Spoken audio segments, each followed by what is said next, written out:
Halo para pengunjung UTBK, gimana kabarnya hari ini? How was your day? Is it good? Is it bad? Gimana?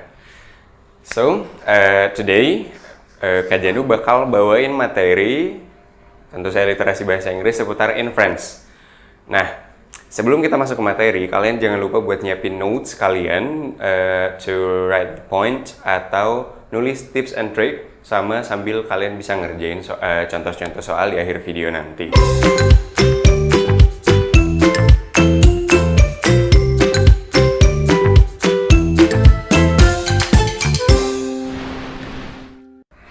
Masuk ke bahan materinya, inference. Apa sih inference itu? Nah, inference itu biasanya adalah materi atau informasi yang implied atau tidak terpaparkan langsung di dalam teksnya.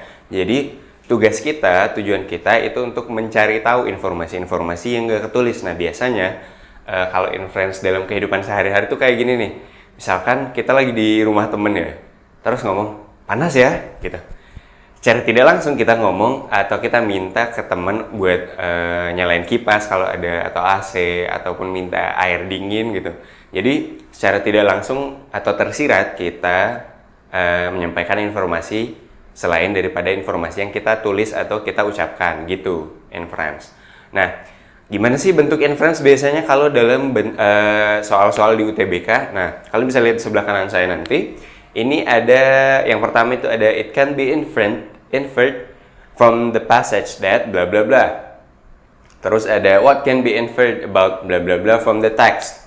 Atau from paragraph bla bla bla, it can be inferred that. Nah, jadi nggak cuma kata-kata infer biasanya yang dipakai, bisa juga menjadi kata suggest atau imply. Jadi tetap permintaannya itu sama, yaitu informasi yang tidak tertulis secara langsung.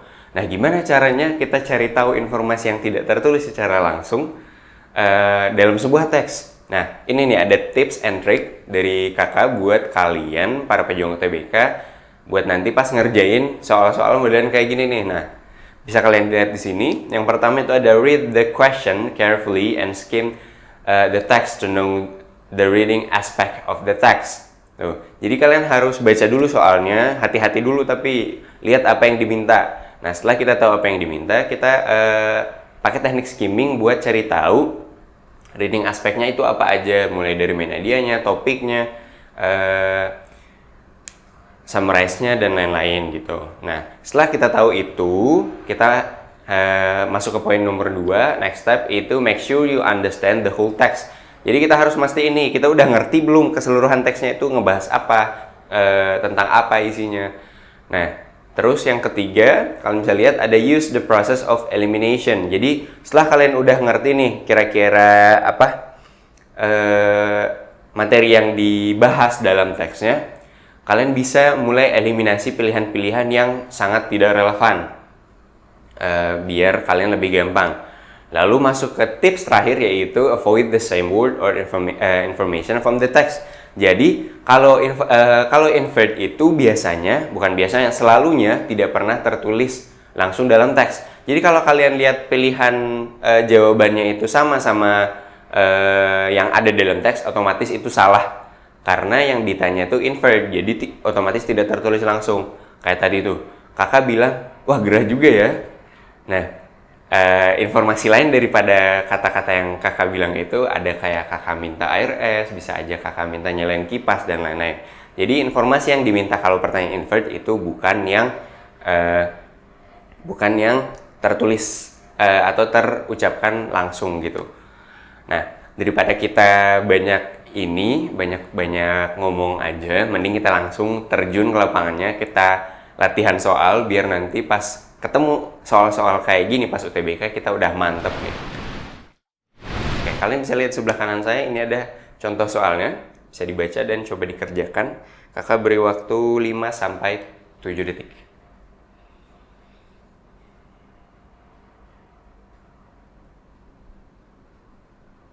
Nah, gimana? Susah nggak? Apa gampang nih?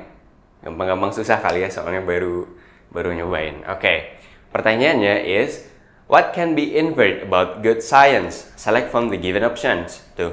Jadi yang ditanyain tuh apa yang informasi tersirat tentang good science. Nah, kita coba lihat dulu teksnya deh. Kita cari kata-kata good science. Oke, good science. Kalau kalian lihat di situ ada di kalimat bagian akhir, kedua terakhir itu ada science, at least good science tell us about the world as it is and not as some wish it to be. Tuh, itu aja tuh yang ngebahas tentang good science ya. Jadi kita keep keyword kita sebagai good science di kalimat itu. Nah, kita cocokin sama pilihan-pilihannya. A good science is well received by educated people. Nah, di kalimat tadi itu nggak nyebutin tuh tentang atau tidak sama sekali menyindir tentang hal-hal orang cuman educated people gitu. Jadi A kita coret karena tidak relevan. Terus ke B, a good science is based on concrete result obtained through testing and hypothesis. Tuh, ini lumayan rinci nih informasinya. Coba kita cocokin lagi sama kalimat tadi. Yang science.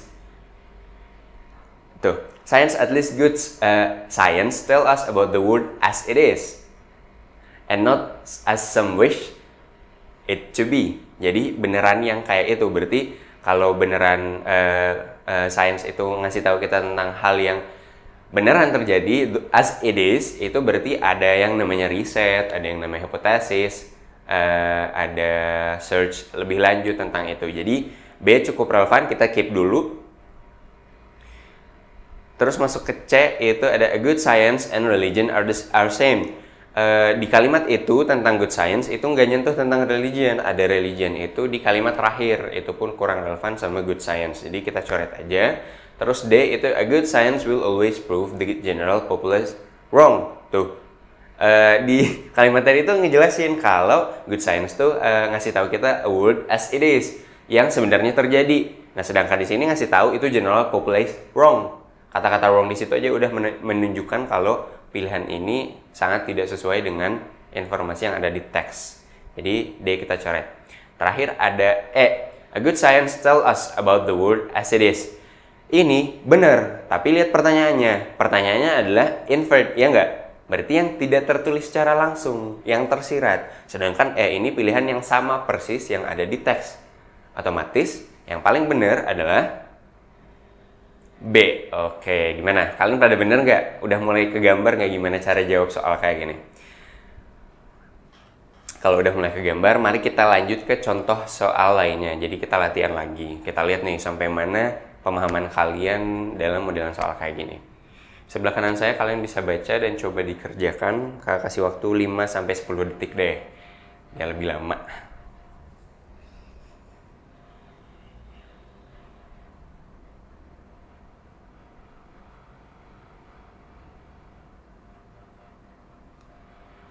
Oke, gimana?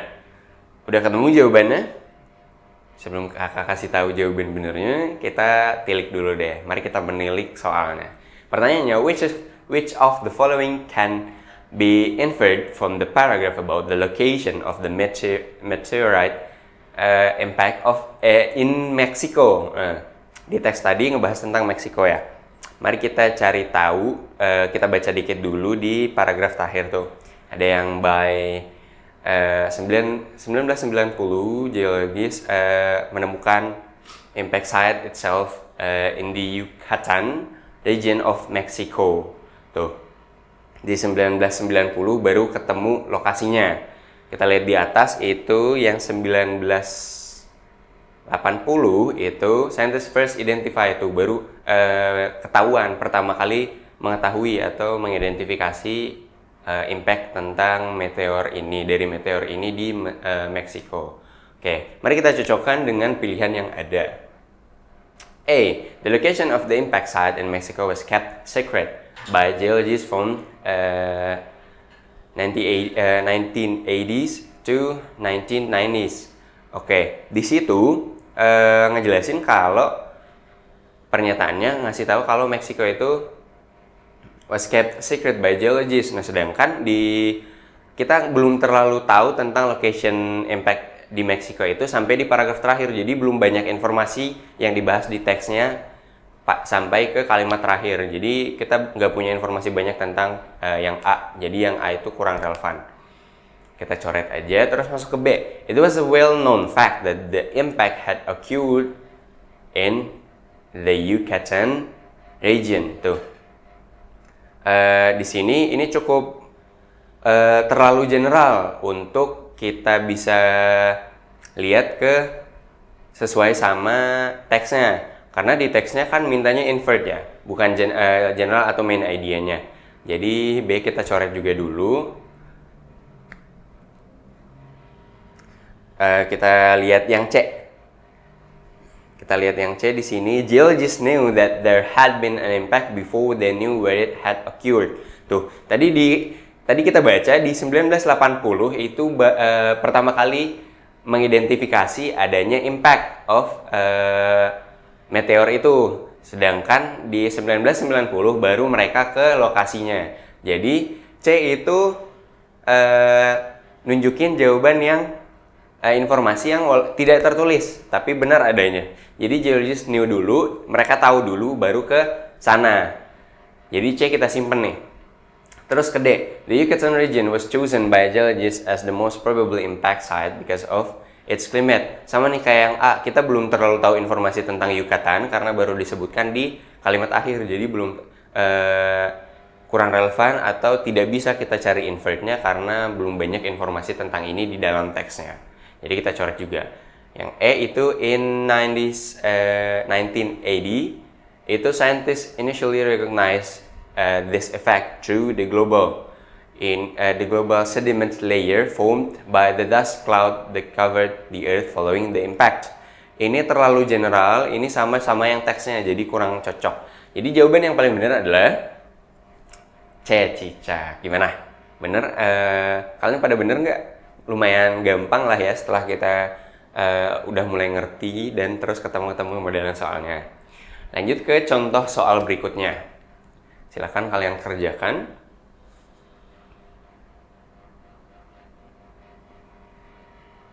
Gimana? Udah ketemu jawabannya? Mari kita tilik soalnya.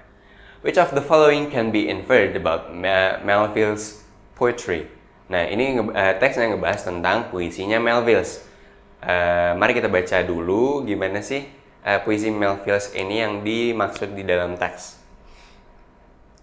Until 1850s, Herman Melville primarily published novels, including Moby Dick, which would later become of America's most famous and beloved novels. His novels, however, had extremely low sales, and Melville had to quit writing novels because no publisher would agree to print his book. In an effort to make more money from his writing, Melville chose to publish some poetry instead. Poetry was extremely popular and sold well in the 19th century America. So Melville expected to make a profit from his book of poems. These poems, however, were as unpopular as his novels and sold scarcely any copies. Tuh, jadi fokus ke kalimat terakhirnya menyatakan kalau Melville expected to make a profit from his book of poems karena di masa di 19 Masehi itu puisi lagi laku-lakunya. Jadi dia bikin buku tapi ternyata puisi Melville ini sama saja kayak novelnya yang tidak laku atau bahkan kopinya jarang terjual, sedikit terjual. Oke, mari kita cocokkan dengan pilihan gandanya. Yang A ada it was not as well written as Melville's novel. Ini tuh tidak disebutkan ya tentang perbandingan antara puisi dan novelnya Melville. Jadi A kita coret karena tidak relevan. B it was written primarily in iambic pentameter. Ini tadi tidak tersebutkan ya dalam teksnya. Jadi kita coret juga aja langsung. Terus C itu it did not yield a significant profit for Melville. Ini kita simpan dulu karena menyatakan informasi yang serupa. Jadi tadi di informasi di teksnya nyebutin kalau penjualan itu sama kayak novelnya. Nah sedangkan novelnya kan tidak terjual baik ya. Nah berarti it did not yield a significant profit. Jadi kita simpan dulu. Kita tilik ke D, it was Melville's only possible way of making money. Nah sedangkan dalam teksnya kan sebelum penjualan buku puisi itu Melville jual novel, jadi it's not the only way. Jadi D kita coret, terus it was Melville best poetry. Gak ngebahas tuh tentang beberapa novel, beberapa puisi lain dari Melville, terus ngebandingin mana yang baik, mana yang enggak.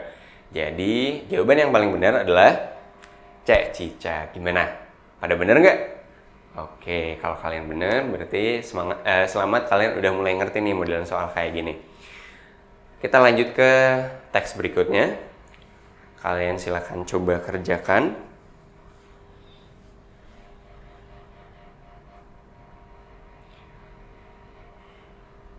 Oke, the question is what is the author imply?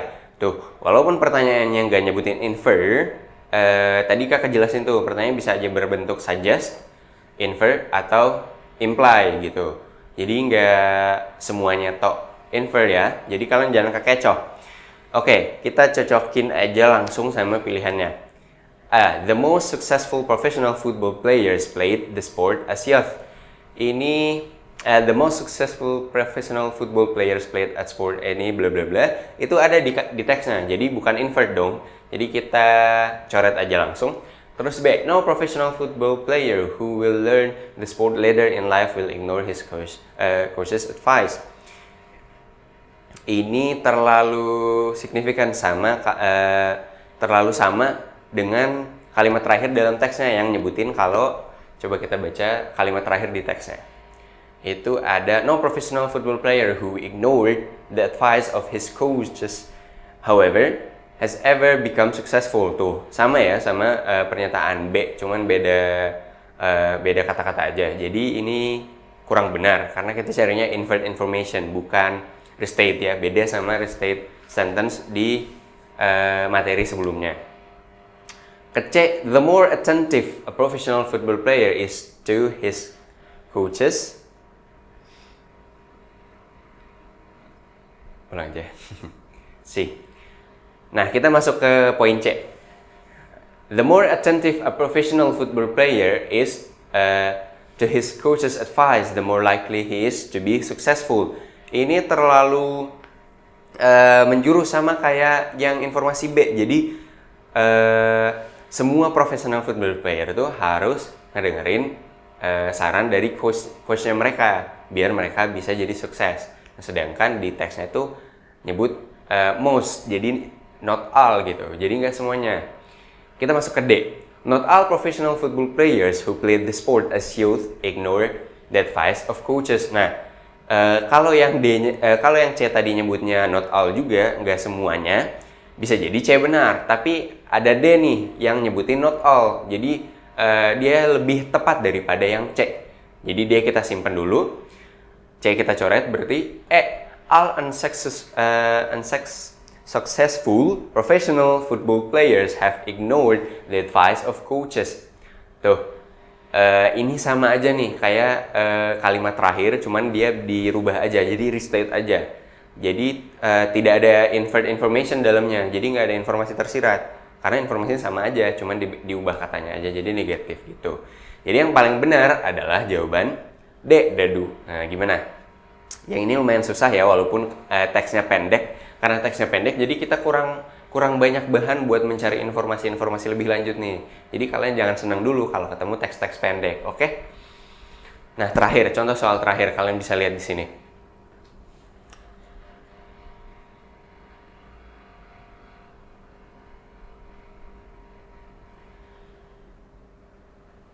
Okay, the author implies that which of the following is the most direct result of transforming colonial history into sentimental stories. Tuh, di sini menggunakan kata-kata implies di pertanyaannya, bukan invert, tapi tetap menanyakan invert information atau informasi yang tidak atau yang tersirat gitu. Kita cocokin aja langsung di A, itu ada it gives so much needed nostalgic tone to an era otherwise lacking in emotion. Nah, di teksnya ada nggak nyebutin kira-kira tentang lacking emotion atau kurangnya emosi di teks itu? Nggak ada ya, berarti A kita coret. Terus B, it makes knowledge of colonial history more accessible to people of all ages. Ini kalau kita lihat lagi dengan teksnya itu kurang relevan juga ya, jadi kita langsung coret aja. Terus C, it fills in gaps where no actual historical data are available. Nah, sedangkan di teksnya nyebutin tuh kalau pernyataan ini tuh nggak sesuai gitu. Jadi kita coret juga aja, terus masuk ke D, it denigrates the work of those who study colonial history. Di teksnya itu nggak nyebutin kalau itu adalah hal buruk ketika orang mempelajari tentang myth, ya nggak? Jadi D itu salah karena di teksnya itu nggak ada yang mengatakan kalau itu adalah hal buruk buat orang-orang yang belajar tentang myth gitu. Yang terakhir masuk ke yang E, it detracts from the historical significance of the colonial era. Nah, ini kalau kita cocokin lagi sama kalimat terakhir di paragrafnya, coba kita lihat. Kalimat terakhir di paragrafnya itu ada the author implies that which bukan itu questionnya ya. Kalimat terakhir di paragrafnya itu ada yang in the decades following the revolution, the colonial period was an integral and important part of history. Di sini nyebutin berarti kalau colonial period itu integral, penting, dan penting juga buat menjadi bagian daripada sejarah. Ini sebelum dirubahnya sejarah-sejarah ini menjadi bentuk cerita myth gitu. Jadi bisa kita simpulkan bahwa it detracts, itu mengganggu atau itu merusak historical significance. Jadi sejarah histori itu dirusak dari cerita-cerita myth ini. Informasi yang paling sesuai adalah E gitu. Jadi jawaban yang benar E. Gampang-gampang apa susah nih bentukan soal kayak gini nih? Sebenarnya gampang ya, asal kita ngerti aja nih konteks dari teksnya sama sesuaiin aja di pilihannya itu informasinya sama nggak sama yang di teksnya gitu. Pakai aja tips-tips dari kakak tadi, jadi biar kalian lebih gampang ngerjain soal kayak gitu. Gimana? Semoga penjelasan dan beberapa contoh yang kakak beri tadi itu bisa bermanfaat dan bisa dengan mudah kalian pahami tentang materi inference ini. Jangan lupa buat nonton video-video lainnya juga biar kalian gak ketinggalan materi-materi buat literasi bahasa Inggris UTBK. Juga jangan lupa klik tombol like dan komen di bawah. Sampai jumpa di video lainnya. Dadah!